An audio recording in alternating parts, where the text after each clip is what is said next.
Well, consciousness is the key. What is dragging our boat is an absence of consciousness. We have one foot in angelhood and one foot in the identity of a carnivorous ape. And the tension between these two on a global scale is excruciating.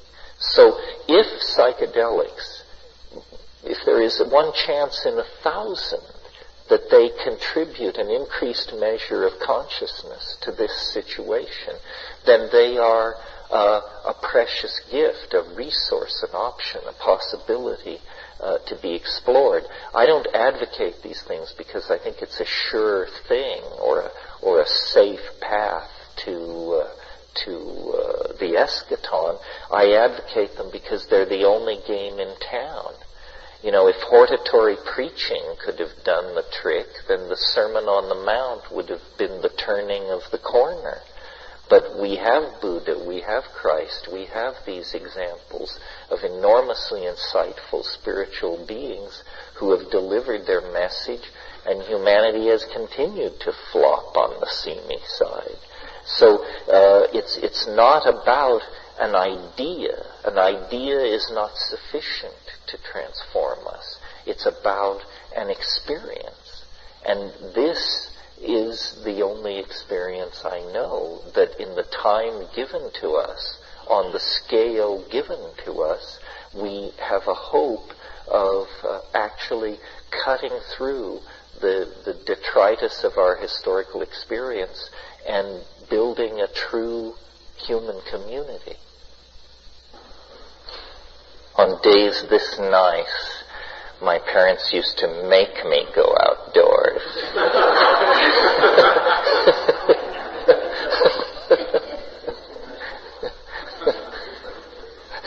I have no excuse anymore for staying in. No, actually I vacillated. I spent a lot of time on my stomach on the couch reading and then a lot of time scrambling around in the nearby semi-arid wilderness looking for fossils and later collecting butterflies, and then after that building and launching rockets, Freud notwithstanding. And it was lots of fun, but there was certainly lots of fun inside books. So last night was sort of a first pass at all of this. And there were questions left unanswered and threads untied. And now you've had a certain amount of time to absorb all that before I launch into some rap of my own. Is there anything anybody wants to carry forward? Yeah. I realized last night that I didn't mention that I had an interest in the I Ching. I don't think anyone else has really mentioned it either. But your work and others trying to tie that to other systems of order, DNA, calendars and stuff, is also difficult to understand.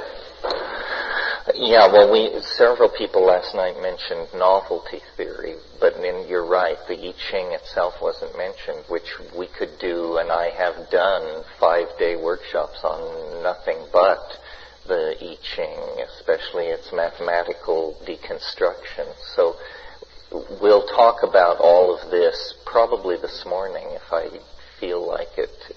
Novelty, order in nature. Since we're talking around it and through it, I might as well just do it. What does it have to do with psychedelics and all that? Well, the bridge of connections, there are many, but for purposes of discussion, these psychedelic experiences, in my opinion, when correctly managed, end up giving you a big idea. That's a really successful psychedelic experience. It's not where you simply have observed this bewildering other dimension and try to come to terms with it and then come out and then live in the light of it because it's made the universe so much bigger. But following like a shamanic model of a journey to obtain a gift or to recover a lost jewel, or this is the shamanic motif, it's always one of loss and recovery. These flights into this realm of the Logos, the real stamp of authenticity on them comes when you bring back a new idea, something brand new. That proves that you're not just talking to yourself. And so I, knew this and aspired to a new idea, whatever that might be, but I had no notion of what it was. And my problem as an intellectual throughout my entire life has been, it's hard for me to go to depth with anything.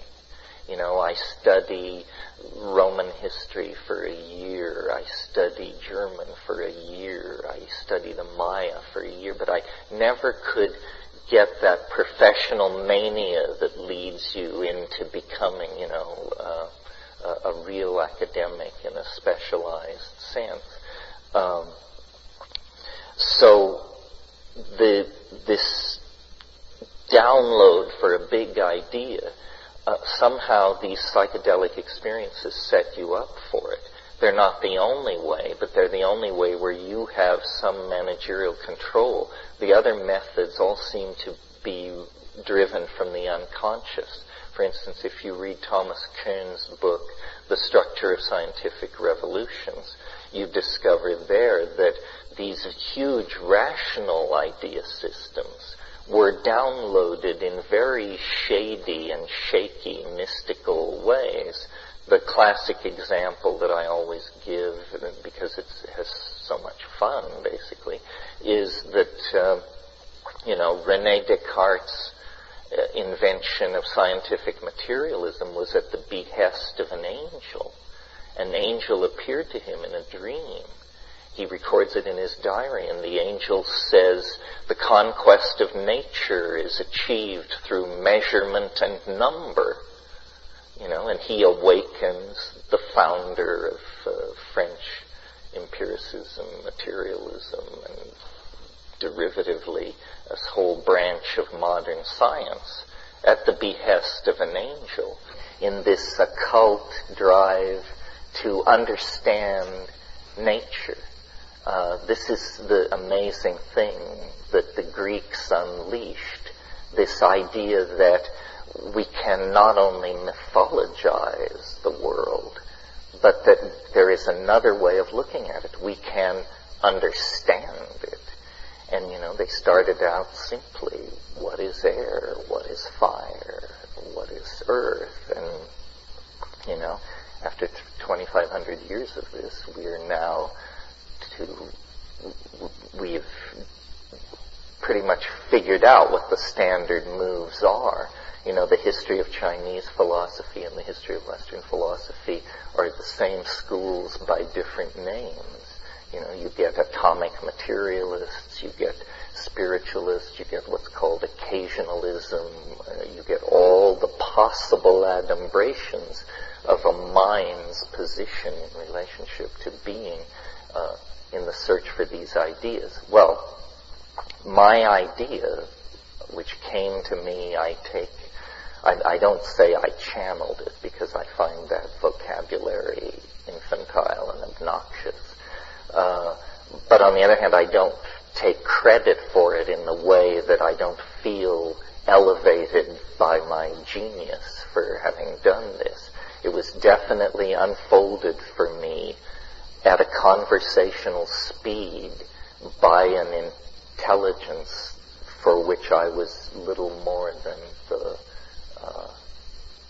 secretary.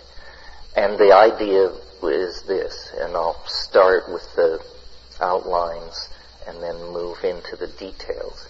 First of all, that two facts about nature have been overlooked by science, and that these facts are so overwhelmingly obvious once you begin to talk about them, that ordinary people like you and I, by talking about them, can actually satisfy ourselves that these two aspects of nature, these two related aspects of nature, have been overlooked or not properly weighted in philosophical discourse. And here's what they are. The first one is, as you go back in time from the present moment, the universe becomes a simpler place.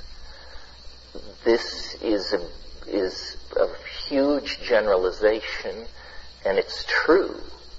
And let's state it now a slightly different way. Let's imagine we're at the moment of the Big Bang, or the moment when the universe flashed into existence 15 billion or however many billion years ago. It was a very simple thing. In the first, nanoseconds of its existence, it was some kind of integrated plenum.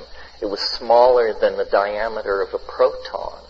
All particularity was coextensive in this tiny area. And then it began to expand. But for many milliseconds, it was a pure electron plasma. There was only a certain kind of physics, only the physics of pure electrons. The universe had to cool over minutes and millennia for atomic systems to form, so that electrons could actually go into orbit around the atomic core and not be overcome by the greater dissipative power of high thermal radiation. So until the universe cooled below a certain point, atomic systems, as it were, couldn't crystallize out. And then they did. And there were at that moment a whole new set of phenomena in nature emerged, in David Bohm's phrase, emergent phenomena. There had been only a universe of pure electrons. Suddenly there was a universe of hydrogen and helium atoms, much more complex organisms, if you wish. Well, so then the whole story of the universe is a story of progressive complexification accompanied by this phenomenon of cooling.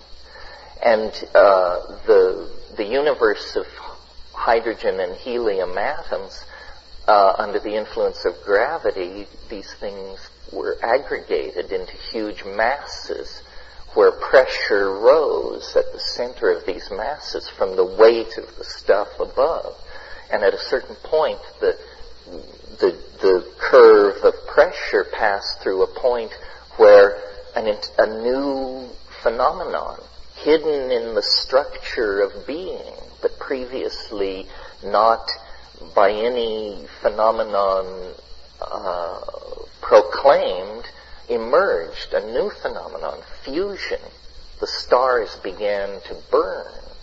And this process of nuclear burning, this nuclear chemistry, created heavier elements.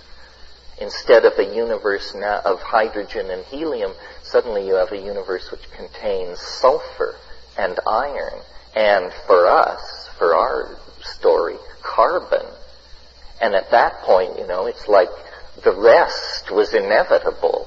The rest is just filling in the blanks, drawing the dots. I mean, it takes 14 billion years, but with carbon present in the universe,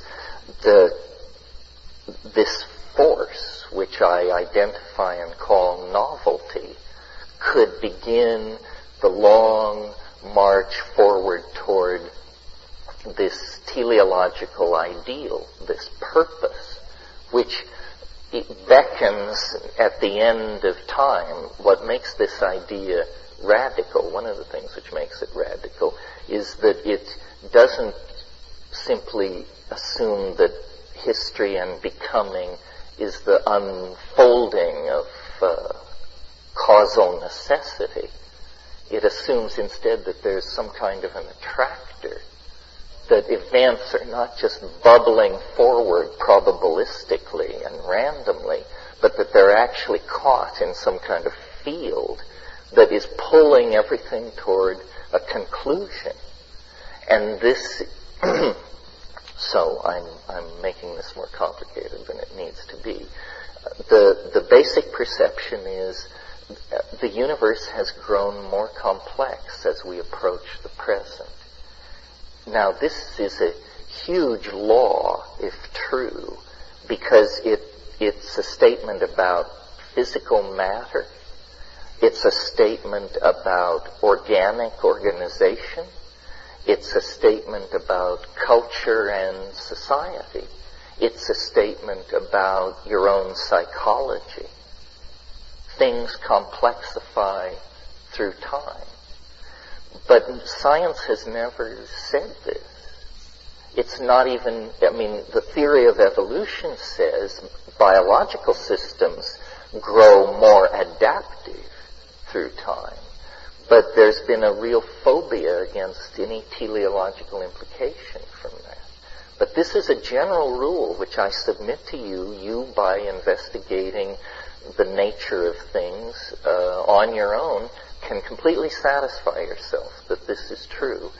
Well, when you start thinking that way, that it begins to look like nature on all scales is some kind of an engine which produces complexity and then conserves it and uses it as a platform to proceed deeper into complexity. It's a kind of anti-thermodynamic flow. It's a dissipative, it's what's called autopoiesis by one school.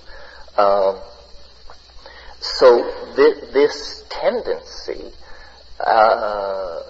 has been completely overlooked by science. In fact, science's most secure statement is Maxwell's second law of thermodynamics, which says all systems tend to disorder over time. But what it means is closed systems. All closed systems tend to disorder over time. Well, biology is some kind of a loophole in the laws of physics and chemistry, because what's happening in biology is complex materials are trapped inside membrane, and energy is extracted from these materials, and so a chemical process which would ordinarily ride down into entropy and obey the second law of thermodynamics is trapped in a kind of basin of attraction far from equilibrium. And people, physical chemists look at this and say, well, but it's ephemeral. It just happens on the surface of the earth, and it's very fragile, and death is everywhere. It's a fluke, basically, is what they're saying. Well, but this is just their professional bias, because you can go into the rocks of this planet and discover life and a continuous fossil record 4.83 billion years deep.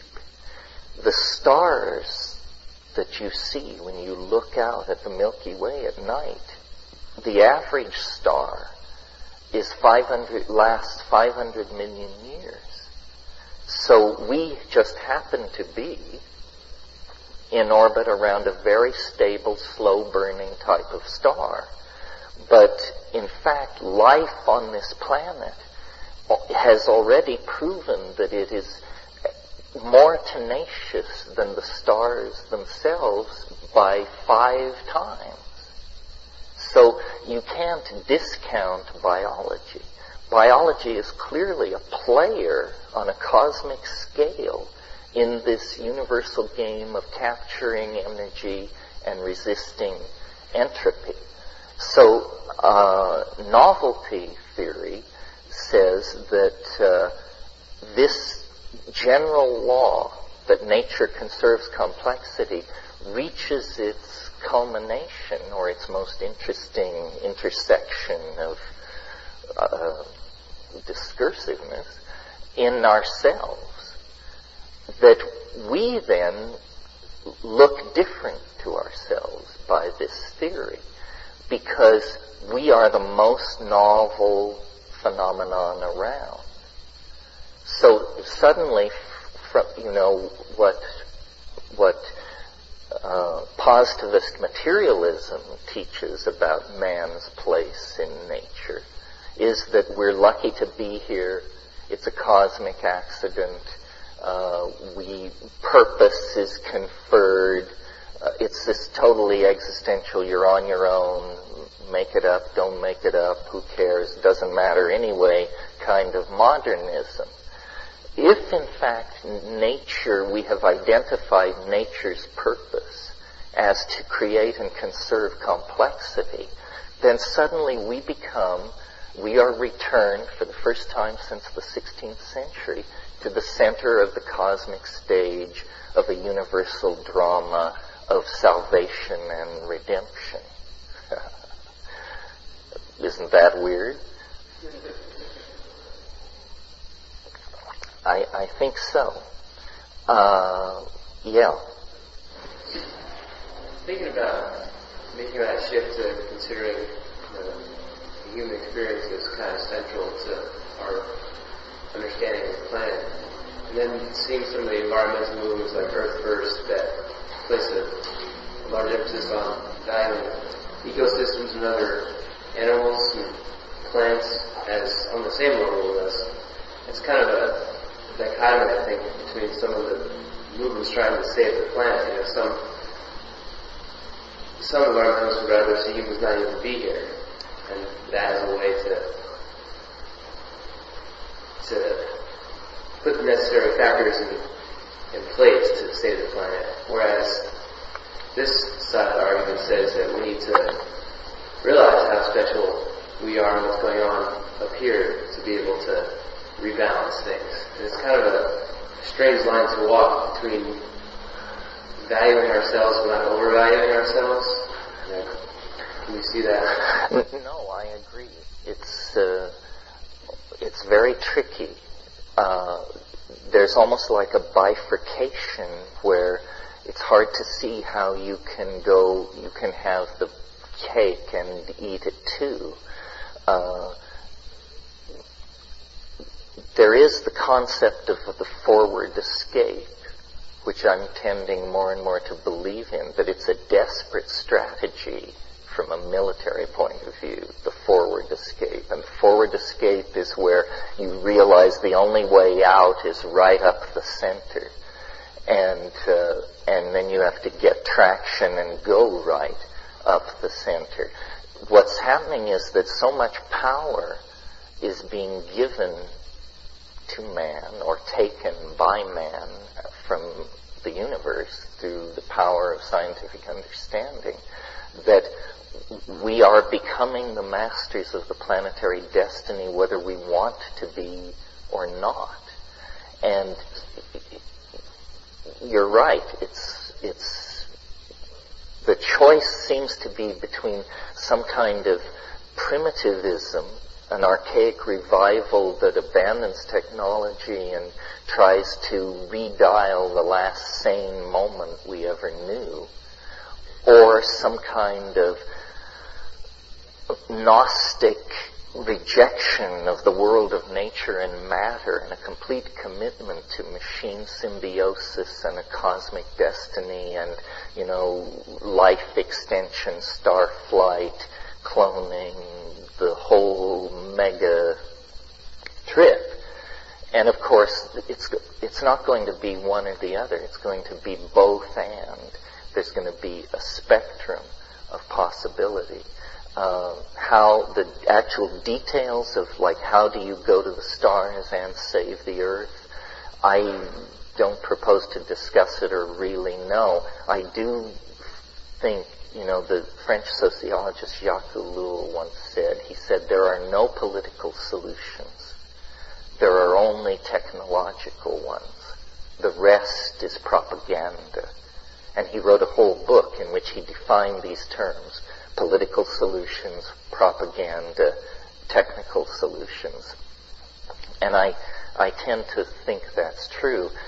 What we have to deal with in this millennial narrow neck of constricted possibility, where it still feels as though the human race could skid off into the ditch, is we have to deal with the fact that we have built institutions that do not serve human purposes, but that are like automata, or golems among us, corporations, religions, cabals, ethnic tribalism, and these things are like the psychotic architectonics of the unconscious that the information age is causing to suddenly emerge for the inspection of those who have eyes to see. So our humanness is not endangered by our machines. It's endangered by these institutional entities and the most spectacular and obvious example, of course, without getting into the whole thing, it is corporate capitalism. Simply because corporate capitalism has the intelligence of a termite at the organismic level. And all it understands is its agenda. And its agenda is to take cheaply extracted raw materials and fabricate them into expensive finished products which are sold to well-heeled markets in the high-tech industrial democracies. And it can't propagate that cycle on the closed surface of this planet much longer without the contradictions becoming unbearable. But it doesn't know that. It has a very low-grade intelligence. So how we communicate, we're all ready to switch on a dime to the new paradigm if we can just figure it out. The problem is to switch these enormous dinosaur-like institutions in which we have invested our lives and our economies and our scientific research establishments and our civil hierarchy and so forth and so on.